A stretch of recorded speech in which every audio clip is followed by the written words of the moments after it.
Oke, bertemu lagi dengan channel TV Anime, yang membahas seputar anime teori atau spoiler keren dan fakta di anime One Piece. Langsung saja ke alur ceritanya, check it out. Oke, kali ini Mimin akan membahas teori-teori dan analisis, yang banyak beredar mengenai Nefertari Vivi. Oke, tanpa berlama-lama kita langsung saja ke pembahasannya. Pembahasan dimulai, salah satu wanita tercantik yang ada di dunia One Piece saat ini yakni Nefertari Vivi. Perempuan berambut biru ini saat ini sedang menjadi topik perbincangan di kalangan para fans One Piece. Karena seperti yang telah kita ketahui, di chapter 1085 terungkap bahwa Nefertari Vivi adalah salah satu orang yang menyandang nama di dalam namanya.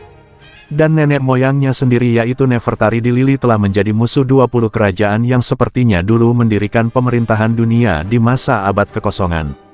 Sekarang yang menjadi pertanyaan adalah, sekarang di posisi Vivi sedang menjadi buronan dari pemerintah dunia, dan apakah ini yang akan menguatkan alasan, jika Vivi akan segera bergabung lagi dengan bajak laut topi jerami? Yang kemungkinan untuk mendapatkan perlindungan dari kejaran pemerintah dunia dan juga untuk sebuah janji yang belum terpenuhi di masa lalu. Oke, kita semua tahu jika Vivi adalah nama yang tidak asing bagi kita, akan tetapi jika kita mendengar nama Nefertari di Vivi, itu akan sedikit baru, karena kita mengetahui bahwa di chapter 1085 telah terkonfirmasi jika keluarga Nefertari juga termasuk yang mempunyai nama di. Dan ini pun jadi bertambah lagi nama-nama yang mempunyai nama di dalam namanya, inilah yang sudah terkonfirmasi dan saat ini sudah ada sebanyak 14 orang yang menyandang nama di dalam namanya. Mereka adalah Monkey D. Luffy, Monkey D. Grab, Monkey D. Dragon, Marshall D. Tix, Jaguar di Salt, Trafalgar di Waterloo, Gold di Roger, Potgas di Rouge, Potgas di S, Rock the Sebex, dan 4 lainnya lagi yang telah terkonfirmasi yaitu Nefertari di Lili, Nefertari di Cobra, Nefertari di Titi dan Nefertari di Vivi itu sendiri. Dan 14 dari orang-orang ini sepertinya ada kaitannya dengan kerajaan kuno yang termaju pada zamannya, yang memang telah dikalahkan oleh 20 aliansi kerajaan yang sekarang bernama pemerintah dunia. Nah, untuk saat ini masih belum dijelaskan tentang inisial D ini. Tetapi tampaknya semuanya berbagai keinginan yang mendalam, untuk kebebasan dan juga memiliki keyakinan yang kuat pada impian dan juga takdir mereka sendiri. Nah, jika di ini muncul biasanya akan terjadi sesuatu yang besar, keributan ataupun perdamaian dimanapun mereka berada. Dan mereka akan membuatnya ataupun mengubahnya dengan skala global dan itu sudah jelas sesuatu yang besar, entah itu baik ataupun buruk. Dan sudah ada banyak sekali peristiwa yang mengguncang seluruh alam dan laut Greenland, karena kemunculan mereka ini. Termasuk sesuatu perang, untuk menjukirkan pemerintah dan di masa sekarang juga ada generasi yang meneruskan tekad di, dan itu disebut dengan sebutan, lahirnya era baru. Menurut Mimin kemungkinan orang-orang ini juga sepertinya tidak menyadari nama-nama di, yang ada pada namanya. Dan itu pun sudah diperjelas lewat perkataan Im sama kepada Raja Cobra, dengan orang-orang dengan nama di ini, seperti layaknya cangkang kosong. Yang tidak tahu menau dengan arti di, yang ada pada nama mereka sendiri. Nah, pada nama di ini, saat ini kembali berulah, dan di mana sekarang kejadian itu berada di rapat referee. Raja Alabasta Nefertari di Cobra, benar-benar bersuara vokal dalam rapat ini. Dia menjadi satu-satunya orang yang berada paling depan yang menyatakan, jika ia setuju dalam rangka pembubaran para Shichibukai.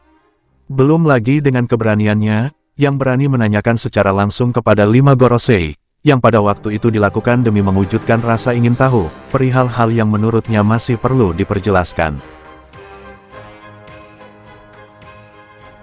Tentang kejadian di Void Century yang terjadi, namun sayangnya dalam pertemuan tersebut malah terjadi hal-hal yang di luar dugaan, dengan tewasnya Raja Cobra di tangan salah satu dari orang yang kuat yang berada di pihak pemerintah dunia. Jadi dengan kejadian ini untuk saat ini yang diketahui, sekarang keluarga Nefertari tersisa satu, yaitu Nefertari di Vivi. Yang sebelumnya kita sudah diberitahu jika Vivi sudah menjadi salah satu target pemerintah dunia pun sempat mengutus Chipperpol untuk menculiknya. Dan seperti yang kita tahu sekarang, dia berada di Pulau Eget bersama Big Morgans dan juga Wapol. Lah, akankah janji lamanya akan terwujud dalam waktu dekat ini? Mengingat sekarang Nefertari Vivi posisinya dekat dengan Luffy.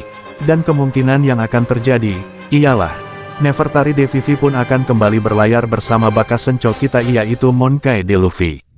Alasannya, yang pertama jika Nefertari Vivi menjadi incaran, kemungkinan terbesar nama bangsawannya akan segera dihapus dari kepemerintahan, dan statusnya pun diganti menjadi bajak laut.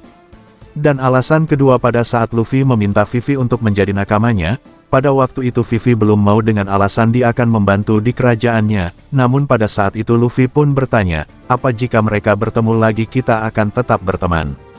Lah kemungkinan yang terbesar adalah ia mengingat Vivi sudah tidak memiliki nama bangsawan lagi, dan jika Vivi kembali ke kerajaan pun akan tertangkap. Satu-satunya cara ialah menepati janji yang dulu dan menjadi nakama Luffy adalah cara yang terbaik. Dan sekarang pertanyaannya adalah, apakah tujuan dari Putri Vivi ini setelah menjadi kru bajak laut topi jerami? Dan seperti yang kita tahu, semua kru bajak laut topi jerami memiliki mimpi yang berbeda di kapal ini, misalnya tujuan besar dari Nami yang ingin menggambar peta dunia, yang bisa dicapai jika dia membantu Luffy menuju Raftel. Dan jika menurut Mimin kemungkinan terbesar, tujuan Nefertari Vivi berlayar bersama Luffy itu hanya satu, yaitu untuk menghancurkan pemerintah dunia. Dengan alasan, karena mereka telah membunuh ayahnya, dan mengambil alih kerajaannya, maka tidak aneh jika Vivi akan memiliki peran penting untuk menyelamatkan rakyatnya dan untuk ikut andil dalam menghancurkan pemerintah dunia. Lah begitulah analisis dan sedikit teori dan prediksi, tentang Vivi yang akan menjadi nakama Mugiwara yang selanjutnya. Mohon maaf jika banyak kata-kata yang kurang tepat ataupun kata-kata yang kurang berkenan. Terima kasih.